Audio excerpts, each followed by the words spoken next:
Hello and welcome to another episode of Work 2.0, the podcast. Again, I'm your host, Rachel Wells, and this is your weekly briefing on the future of work, AI, careers, and money. I'm delighted to be joined by a very special guest from the UK, my home country. His name is Oliver Yonchev, and he is the co-founder and investor on at Co-Created. He was also previously a co-founder with Steven Bartlett from Dragon's Den at Flight Story. Welcome, Oliver. I'm excited to be here. I'm very jealous of your destination. You're going off. I am, but you were in Sicily like not too long ago, weren't you? Yes, I was showing off last week. So, Yeah, there you go, there you go. How was it anyway? oh, wonderful. First time I'd been, and I fell in love straight away. Admittedly, it Oh, was a very interesting environment, lovely resort, but of it's course. definitely a return destination. Oh, good, good, good. I came to St. Lucia last year for the first time for my mum's birthday, and we absolutely loved the resort. So we fell in love with Mm. it, and we decided to come back. Literally, would you believe? It's kind of embarrassing to say, but 3 times in 1 year. You know what? There's certain places that I would not be embarrassed to go back and Yeah, say 3 times. St. Lucia's one of them. exactly. For sure, for sure. So, okay, let's crack right into it. You're a co-founder. You've got a lot of startup experience, and you Mhm. mentor and help entrepreneurs when it comes to their startups. So the questions today are really geared around obviously AI. Everything's AI Mhm. focused at the moment, and I know you've got a strong background and focus even when it comes to looking at your LinkedIn, where you talk a lot about marketing and marketing campaigns Mhm. and things of that nature. So I just want to dive straight into it. Our listeners obviously are people who are entrepreneurs or Mhm. want to be entrepreneurs because I work Mhm. with a lot of freelancers. And obviously everyone wants to be an entrepreneur. The whole idea of having your own Mhm. business, being your own boss, everyone wants to be a founder. What do you think is one big time misconception about entrepreneurship right now? I'm going to give you two. I'm going to say for all the freelancers listening, one of my bugbears is when people say, "Do you have a business?" You go, "I'm a freelancer." Um, I think that is somewhat self-fulfilling. Being a freelancer is 100% a business. It's Yeah. independence. It comes with all the jeopardy and risk. It comes also with all the reward of taking risk and pursuing independence, and doing difficult things. So I think that's one opinion I have.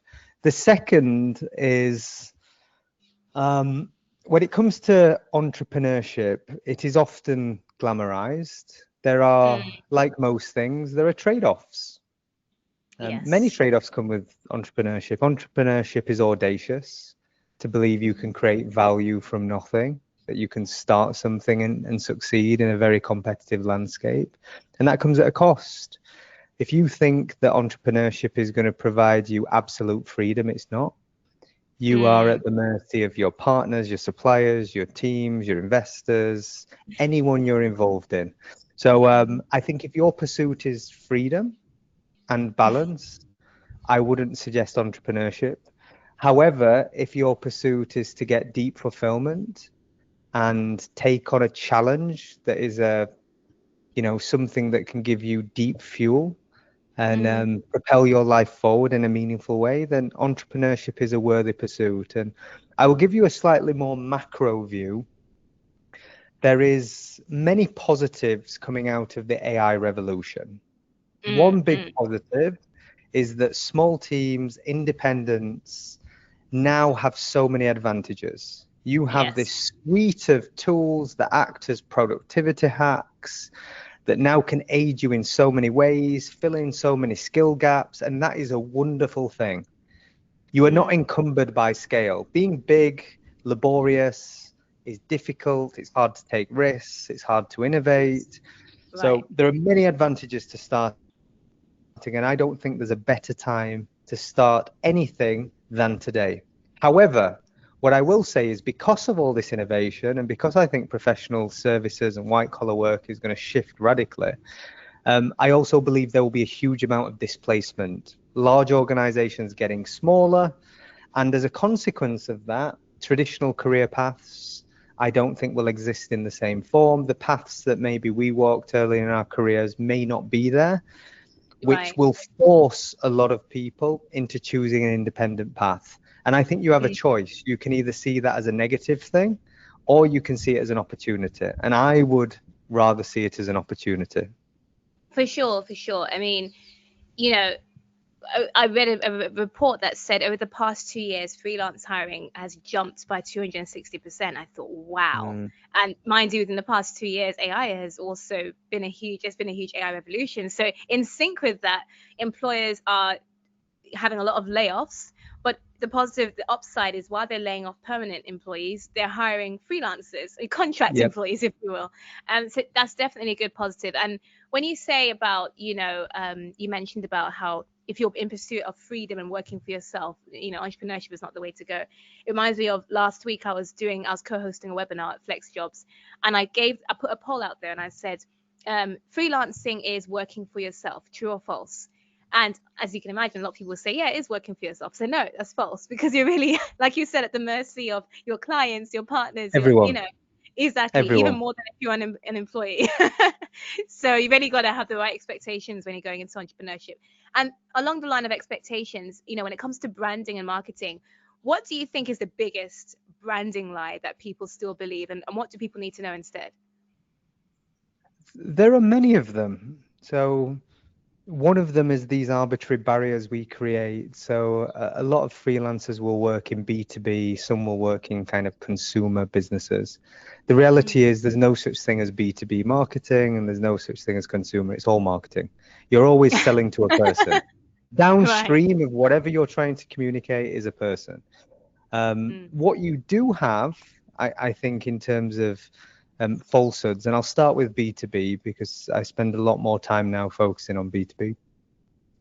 A lot of the B2B industry is anchored on things that you can attribute.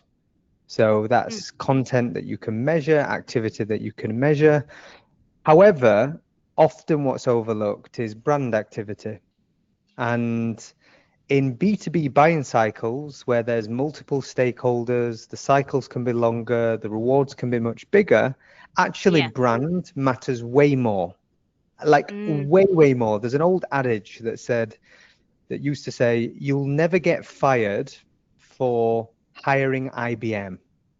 And what that basically means is, when you have a safe institution, which is fundamentally a brand is trust, you won't get Yes. fired for making that decision. And I think that's very symbolic of B2B. And what you are seeing is this emergence of, more adaptive B2B brands act like consumer brands. They now have a personality online. They now Mm. focus on employee advocacy. They're now working with linked influencers. They're thinking a lot more creatively. So we are seeing a shift, but the biggest bugbear I see in marketing is often these arbitrary lines we create. The second one I'll touch on is this idea of kind of like vibe marketing. I'm not a big Okay. fan of vibe marketing because Can you marketing break is that pretty, down for our audience, for those who may not understand what yeah. that is? Well, you may have heard, there's a term getting thrown around that originated from the word vibe coding. And there are Okay. now a whole host of tools that allow you with natural language to put in a prompt, I would like to create an app like Uber. And it'll go create you an app like Uber. These are replets, these are lovable, Right. these are cursors, these are coding agents. Off the Got it. back of that, we've also seen another movement that happened in marketing. A lot of e-com businesses will say, we can now vibe market. So that's me using image generators and video generators to create content and help me. And Mm. they say it's vibe because it's not as, you're turning things around faster. It's not perfect. You put it out into the world. And there are merits to that philosophy. The reason I don't like it, though, is what it does is it breeds a culture of people producing mediocre work. The It reality does. is, Yeah. the reality is you do not need 10,000 of anything. When someone says to you, we need to do like 10,000 different ads that might work in this capacity and this capacity, it's all absolute nonsense. You need one great ad. And all Right. of that energy, resource, mindset, thought that goes into creating 1,000 of anything is an absolute waste of time. That isn't Mm. to say you don't measure what you do. It isn't to say you don't test and reiterate. But I think those things get conflated when you go, I want to test stuff, but ultimately you should create great things. So I'm not a fan of this idea of Mm. flippantly doing vibe marketing. I think marketing should be intentional. I It's think it like should put Pareto's law, purpose. isn't it? Where you 100%. say, Yeah. 80% of results come from 20% of the things that you do. And speaking of which, what do you think about, YouTube obviously recently announced that they're really cutting down on AI generated content on YouTube. They're not going to be paying creators for AI generated videos. Um, I'm Obviously, your thoughts on that? Yeah, look, first and foremost, I applauded it. When I first read it, I go, thank Yes. God that hopefully we'll Yes. be less garbage in our feed. However, I'm conflicted, and I'll say I'm conflicted why? Because remove the technology. Mm, Fundamentally, algorithms serve us things that we want to see, whether we like to admit it or not. And the reality is, if AI generated content is worthy of my attention, is keeping me hooked, then why should I penalize that endeavor or that art? mm, What I am probably against, and they've kind of demonetized it, which I understand. I don't know how I feel about that because I think it's just another form of creative expression. Right now, we right. do not have AI that's just creating things independently in the wild. What we have done is empowered people with these tools that allow them to use their imagination and Mm, potentially create wonderful works at a very low cost. We've lowered the mm, barrier of creativity. And for me, I go, why should you penalize AI artists, people that, and often these are people that are extremely creative and now they've got these tools that can really unlock that potential. I don't yes. know why we should penalize them. And then the last point I will make is the definition of AI is fugazi, meaning if I use a filter on my face, that is using some form of technology to True. manipulate an image. True. Are we talking about purely AI generated content versus Mm, AI influence? Because again, we're using AI wow. in everything. So I think Right. it's not as binary as, one would think. But my first reaction, gut Right. reaction was great. Let's empower human creativity Yeah. and penalize garbage. However, I think it's a little more nuanced. Yeah, I was thinking the same thing because I'm tired of seeing videos with robotic voices. And like, okay, it Yeah. just sounds so like I can't connect with this. But then the thought that came to me was, and I think that's a good point you raised. The point that I was thinking of is, what about these startups or these companies who provide AI generated like software which can help you when it comes to generating content like videos and reels, and there's a ton of startups out there like that. So Yeah, I'm well, thinking, take that as what a happens to those companies? look, take that thread and go, imagine someone who um, is not very confident with oral and verbal communication, but yet they've Mm, got a wonderful imagination and they're an incredible storyteller. They're now, for a $20 a month app, they can now create an yeah, avatar that allows right. them to express themselves through video that they weren't previously able to do. So I don't necessarily think it's a bad thing. Yeah. Technology is neither good nor bad. What I Mm, do think is with any profound technology, you have a how shadow, you use you it. have a series of Yeah. unintended consequences. So Yeah. in empowering anyone around the world to create creative works, videos, lots of content, that means that a lot of people will do lazy, redundant, mediocre content. So we'll see more of that in the world. But again, Mm, that's just a shadow. There's a lot of positives to come out of this movement. yes, for sure, for sure. Thank you for sharing your thoughts on that. Really appreciate it. Now, when you're thinking about again going into the current how things are currently done when it comes to marketing, um, obviously with AI taking over, what parts of marketing do you feel is dying? And now that AI is taking over, what aspects to marketing will be like taking the place of what's Mhm. dying, if that makes sense? So right now, the marketing industry is split into kind of four sectors. You have brands, Mm, you have agencies, and there are two types. There are independent, smaller, fractional gig economy, and then you have larger incumbents, the big four, the network agencies, and then you have yes. technology. What I would say is happening right now, I think the SME layer or the entry level marketing layer is going to disappear. Mm, Mediocre is free for everyone. So yes, if of you course. are a small business, you should work probably with a freelancer and empower your internal teams with technology. You shouldn't go hire a mediocre agency. Where I Mm, do think there is merit is for great work and mastery. So mm-hmm. I think the top tier, the consultative layer, the tastemakers, people that are Yes. deeply in tune with culture and how to connect stories to the world around Yes. them, I think there's Yes. space for those people. The But a lot of strategy the, level. yeah, at a strategy and at a brand level, however, I think a lot of executional tasks will be eroded increasingly so. Right. And for the freelance economy, it's probably a good thing. An individual can now act like a team of 10 people, which means more commercial opportunities should Of they course. want it. Yes, yeah, I think you're right. I saw a news article last week because I'm always writing about this on Forbes, and a news article was saying that AI is effectively erasing entry-level jobs, and that was a concern because, Brilliant. you know, Yes. where do you have the talent pipeline from graduation to Yeah. just jump straight into strategy? So that is something that we're grappling with, but at the same time, it makes you think, well, no one it can afford to be mediocre in their careers. You know, a lot of people are comfortable in their jobs, like just doing the Yeah. same thing for years, but now AI has forced you to think, to have a growth mindset and to think, 100%. okay, I need to move from just being basic and doing basic stuff to actually thinking at a higher level, at a leadership level, even if I'm not leading a team, but Mm, actually thinking like a leader. And it's something that we've needed to do for years, but now it's like AI has pushed us in that direction where we have to develop advanced skills so that we can perfect ourselves in our roles. Otherwise, you just get eliminated and you lose your job and your career.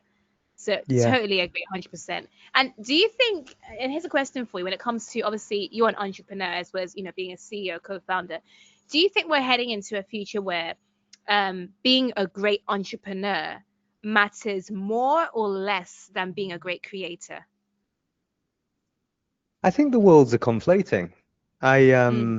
I've long identified there's this interesting I use this analogy that left brains ruled the world.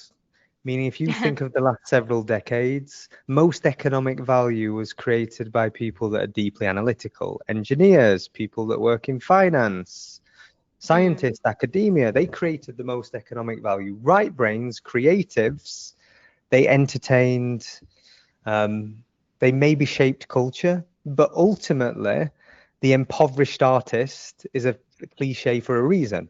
It didn't create economic value. We've now entered an era where computers speak in natural language, which means those that are creative, that can think outside the box, those that aren't necessarily always maybe neurotypical, I think they will have many advantages in the world. So for me, for creatives, I think it's a very liberating time, where now you don't just have to self-identify as people that do services or become freelancers. I think more creatives are now capable of building great businesses because the skills of the Mhm. future look a little different. So look, my perspective isn't necessarily binary, but I think it's a wonderful time to be a marketeer and a creative. Got it, got it. Yeah, yeah. I think you're right. And some people, like, they do have strengths in specific areas. Like for Yep. myself, you know, when I started, I like to talk a lot. So I love public speaking, I love engaging people with presentation. So I found my strength as more being a creator. And I've leaned into that as an entrepreneur because I've realized that fortunately for my industry, that's what people need. They need more of my creative side. So Mm. that works perfectly for me, you know. And then I think, I guess also people who may not naturally have that part of their brain activated where, you know, being a creative is their thing. I guess you would probably advise them to hire a freelancer or work No, with. I think it's this, we all do this self-labeling thing that's very dangerous. The amount of people that say they're not creative, they've Mm, just not identified or allowed them to think outside the conventional restrictions. I'll give you a little example. I used to do right. an exercise with a group of people, and if I said, like, you get a table full of adults, and you say, draw the person in front of you, put a piece of paper, draw the person in front of you. I guarantee, then you'd say, show the person in front of you, and everyone was so shy. Everyone was Yeah, like, I'm not. I'm sorry. They apologize for doing a before really bad showing. drawing. Before showing. You do the same exercise with children, they are proud. They'll raise their arms. They are Yes. proud as punch of over.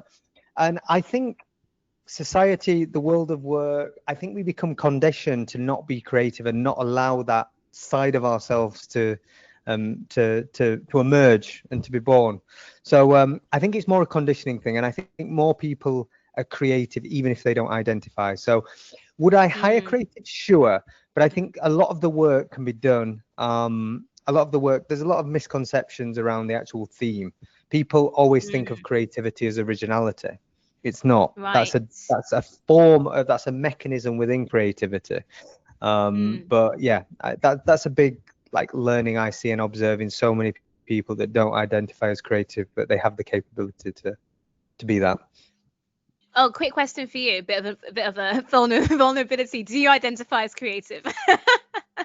I do now, and I didn't used to. I never, you know, I was like a delusional wannabe athlete. That was me growing up. I Really? overestimated my athletic abilities, maybe underestimated my creative abilities. Ironically, When I did it found kick out I am in? pretty creative. At what point did it kick in that you realized actually, wow, I'm actually really good at creating and delivering value like online? And when did that kick in? You know what? There was never any specific moment. It was validation over time, doing different things. Uh, And look, I believe creativity can serve you in the most boring endeavors. You know, if you want to true, be the true. best engineer in the world, you have to be creative. If you want to be the best Right, artist in the world, you have to be creative. If you want to be the best lawyer in the world, you're probably going to have to be creative. So I think it's an right, under. true. Awesome, awesome. Thank you. And final question for me is, we always like to be very much future focused, especially when it comes to work and when it comes to careers and the employment sector. It's changing rapidly. By 2030, we're not going to recognize, how things are right now. So, if work as we know it is completely gone, like freelancers are taking over the economy, there's more entrepreneurs now, Yep. AI is taking over a lot of things, eliminating entry level jobs. What do you think is the mindset or the skill or the shall I say the decision making trait that we are going to need now that will separate people who win in their careers and in their businesses from the rest? Two things. Zero ego. I think you have to Mm, have humility to know that you don't know anything. I think that's important. And the right. second thing I'd probably say is just adaptability. The Oh the yes. world is moving so quickly. So being willing to adapt, not being romantic about how things used to be done, embracing change, leaning into change, experimenting. I think these are all the traits and characteristics that will serve you in the future. Oh yes, 100%. And I agree with you because a recent Forbes article I wrote, I was talking about the World Economic Forum and their future of jobs and the skills report. And consistently, adaptability and resilience is always like either number one or in the top five Mm. for the past few years, as well as this year. So you are totally right, Oliver. Thank you so much for lending your time with us today at the Work 2.0 podcast. Really appreciate your this interview and you sharing your nuggets of wisdom with us today. Yeah, lovely speaking with you. Brilliant. And for those of you who this is your first time watching or listening to this podcast episode, you can tune in on Apple, Spotify, or wherever you find your podcasts. Feel free to rate this interview, this particular episode, as well as leave a comment, share your thoughts, share this episode, and share the podcast with your coworkers, with your friends. You don't need to be afraid or worried about the future of work because everything you need to know is right here on the Work 2.0 podcast. I will see you in the next episode next Monday. Take care.